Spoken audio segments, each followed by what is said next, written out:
Topic है वो है बायो इन्फॉर्मेटिक्स। तो काफी जो है लोगों ने मेरे से पूछा था कि बायो इन्फॉर्मेटिक्स में हमें क्या पढ़ना चाहिए या क्या इम्पोर्टेंट टॉपिक्स हैं, क्योंकि अब जो है गेट और डीबीटी जो है वो बहुत ही क्लोज आ गया एग्जाम। तो बायो इन्फॉर्मेटिक्स में ऐसे कौन से टॉपिक्स है कि मतलब हम कम पढ़े और उसमें से काफी ज्यादा पूछा जाता हो, क्योंकि बायो इन्फॉर्मेटिक्स काफी बच्चों के लिए बिल्कुल नया होता है। तो हम यहाँ पे स्पेसिफिकली गेट भी और डीबीटी के लिए देखने वाले हैं आज। तो ये है मेरी तरफ से 5 सबसे ज्यादा इंपॉर्टेंट टॉपिक्स। तो पहला जो टॉपिक है वो है डाटाबेस।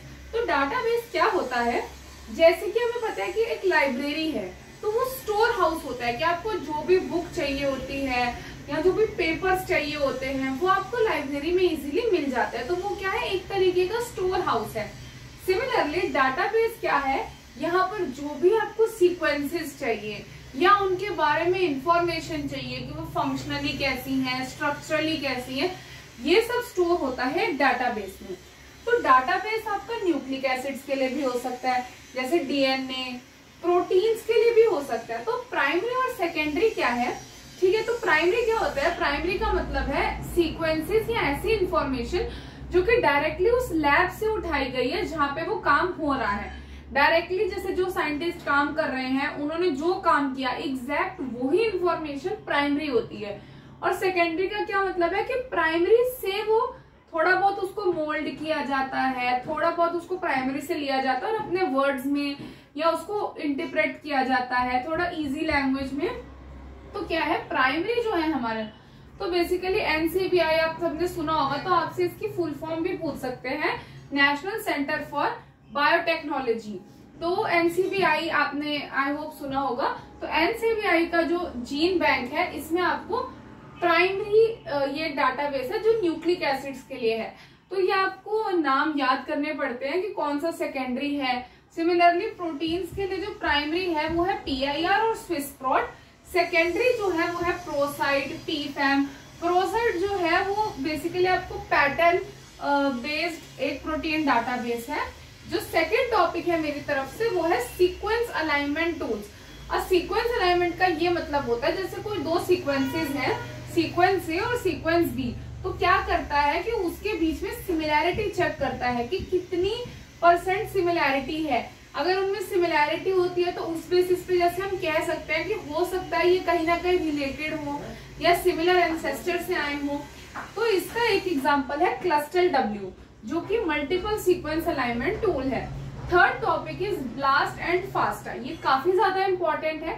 तो ब्लास्ट और फास्टा क्या करता है, जैसे कि आपने ट्रांसलेटर्स के बारे में सुना होगा, जैसे कि एक लैंग्वेज को दूसरे में कन्वर्ट करता है ट्रांसलेटर, वैसे ही ब्लास्ट भी क्या करता है, आपकी एक क्वेरी सीक्वेंस होती है। जैसे आपने कोई न्यूक्लियोटाइड की सीक्वेंस डाली, ये क्या करेगा कि उसको प्रोटीन में कन्वर्ट कर देगा, या अगर आपने प्रोटीन की डाली तो न्यूक्लियोटाइड में कन्वर्ट कर देगा।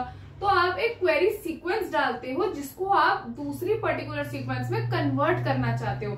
जैसे कि ये काफी बार मैचिंग में पूछा जाता है कि ब्लास्ट एक्स जो है वो क्या करता है, it converts nucleotide query sequence to a protein sequence.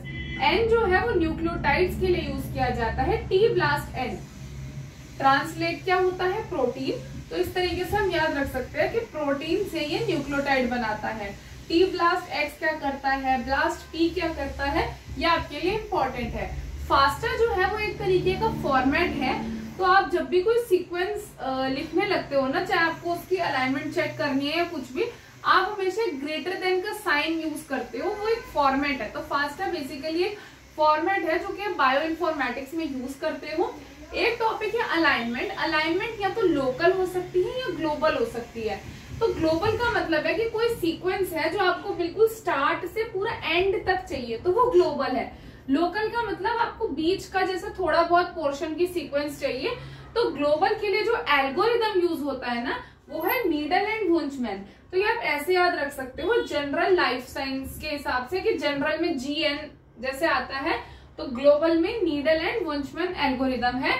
जो आपका लोकल है उसमें स्मिथ एंड वाटरमैन जो है वो आपका एल्गोरिदम है। पांचवा जो है और लास्ट टॉपिक मेरी तरफ से वो है स्कोरिंग मैट्रिक्स। तो स्कोरिंग मैट्रिक्स जैसे कि कुछ मैट्रिक्स ऐसे होते हैं जो कि म्यूटेशन के बेसिस पे काम करते हैं। कि इनका जितना ज्यादा स्कोर बढ़ेगा ना उतनी ज्यादा म्यूटेशन बढ़ेगी। जैसे अगर मैं बोलूँ एक पैम 1 है और सपोज जस्ट एन एग्जांपल कि पैम 80 है, तो जो 80 वाला है ना वो बता रहा है कि 80% म्यूटेटेड है, जबकि जो ब्लॉसम है वो सिमिलैरिटी पे फोकस करता है।